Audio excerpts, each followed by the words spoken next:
बच्चों, आज हम लोग पढ़ेंगे पार्ट 9 भारत का स्वाधीनता आंदोलन।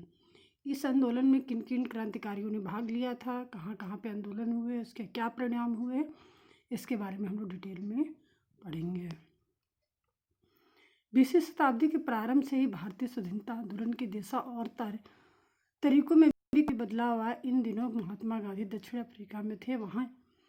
वहाँ भी गैर अंग्रेजों से भेदभाव करते थे। गांधी जी को भी उनके इस भेदभाव का सामना करना पड़ा जब वह रेलगाड़ी के उस डिब्बे में बैठे थे जिसमें सिर्फ अंग्रेज बैठ सकते थे। गांधी जी के पास इस डिब्बे में बैठने का टिकट भी था, फिर भी उन्हें गाड़ी से उतार दिया गया, इसलिए क्योंकि वह श्वेत यानी गोरे नहीं थे।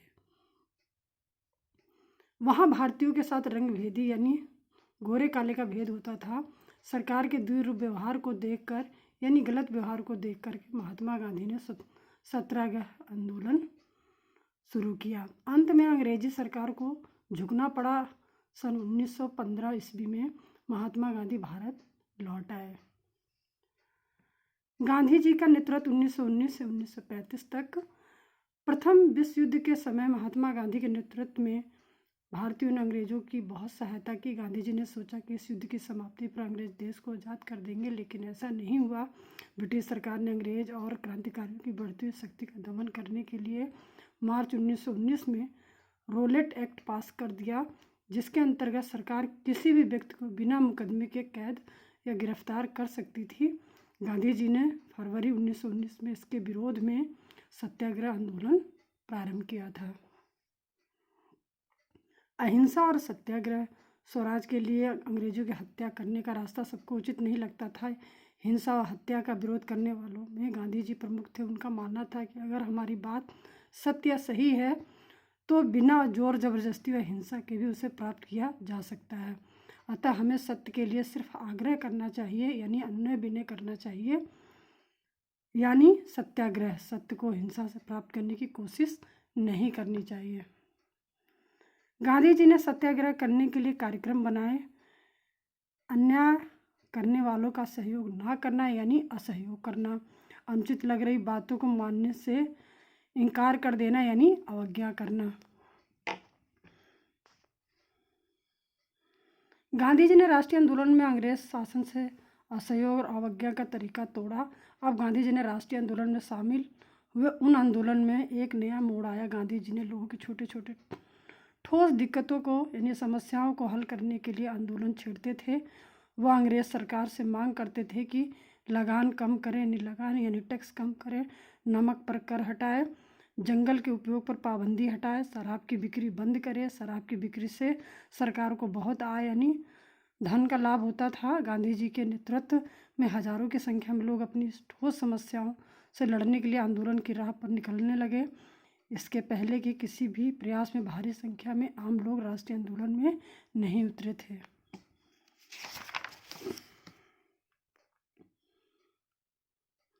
गांधी जी ने ही देश भर में छुआछूत मिटाने का अभियान भी शुरू किया ताकि लोग नया राष्ट्र बनाने में आंदोलन में शामिल हो सके।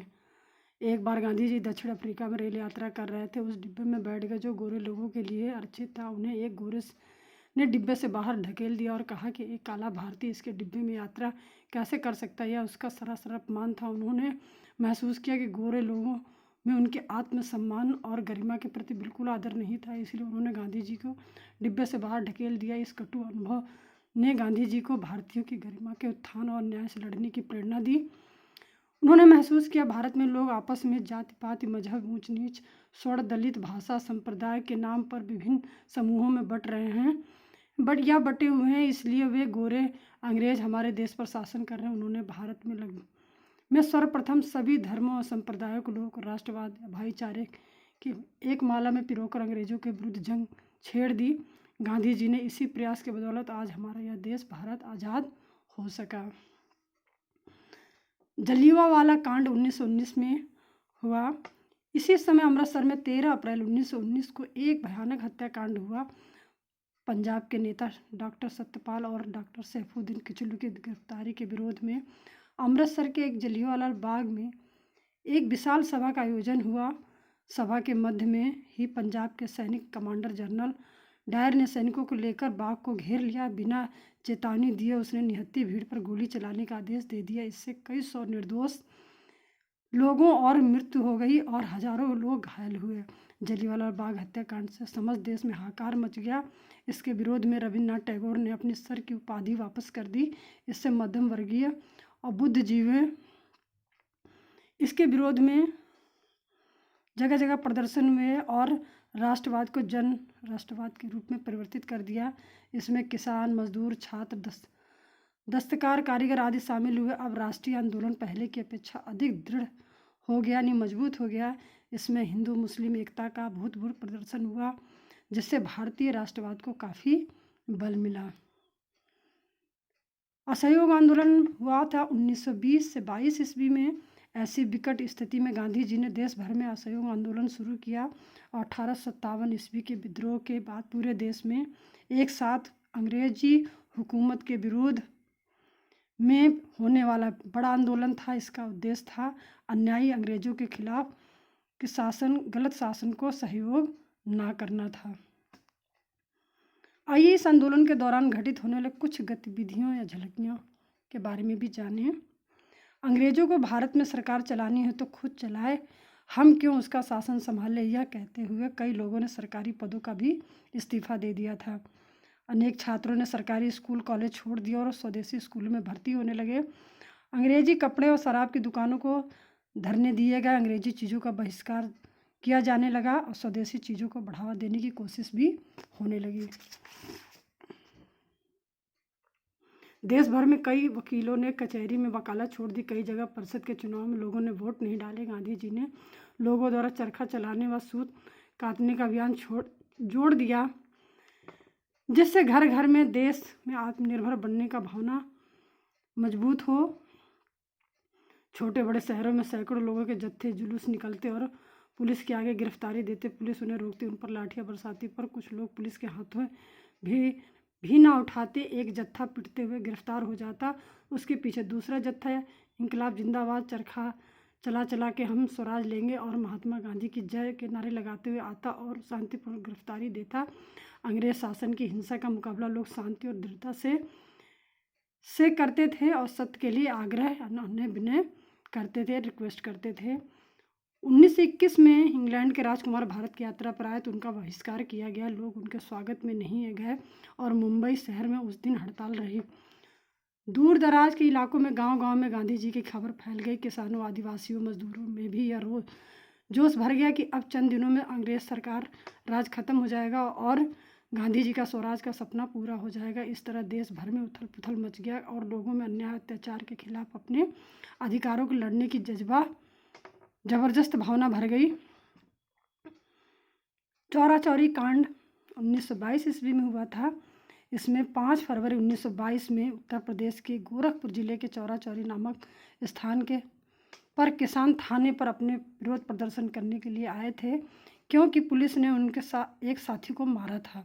जब वे थाने में आए तो पुलिस ने उन पर गोली चलानी शुरू कर दी। गुस्से में आकर किसानों ने थाने में आग लगा दी। इस घटना से गांधी जी काफ़ी दुखी हुए और 12 फरवरी 1922 को उन्होंने आंदोलन स्थगित करने का निर्णय लिया। उनका मानना था कि हिंसा से स्वाधीनता प्राप्त नहीं की जा सकती। उनके अनुसार किसी भी उद्देश्य की प्राप्ति के लिए अपनाए गए तरीके भी महत्वपूर्ण हैं।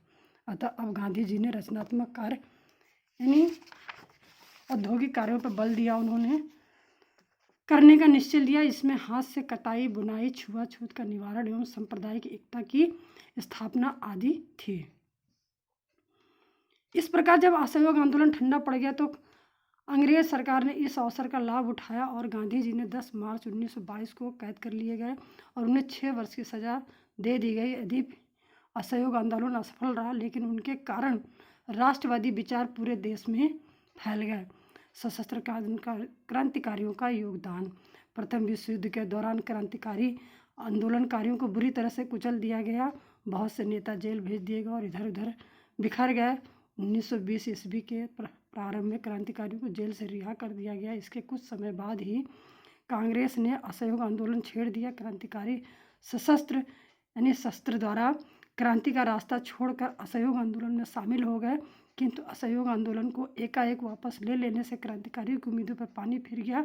इससे क्रांतिकारियों ने पुनः अपना क्रांतिकारी संगठन बनाना शुरू कर दिया जिससे इनके पुराने नेता थे क्रांतिकारी सचिंद्रनाथ सहियाल, राम प्रसाद बिस्मिल तथा योगेश चंद्र बनर्जी थे। कांकोरी कांड अक्टूबर 1924 ईस्वी में क्रांतिकारी युवकों का कानपुर में एक सम्मेलन हुआ और हिंदुस्तान रिपब्लिक एसोसिएशन का गठन किया गया। इसमें देश से अंग्रेजी सत्ता को जड़ से उखाड़ फेंकने तथा भारत को स्वतंत्र कराने का संकल्प लिया गया। संघर्ष छेड़ने के लिए धन का अभाव था।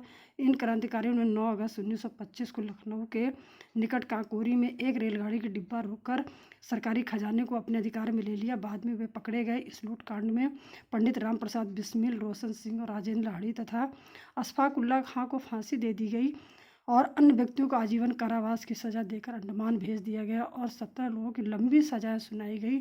चंद्रशेखर आज़ाद फरार हो गए।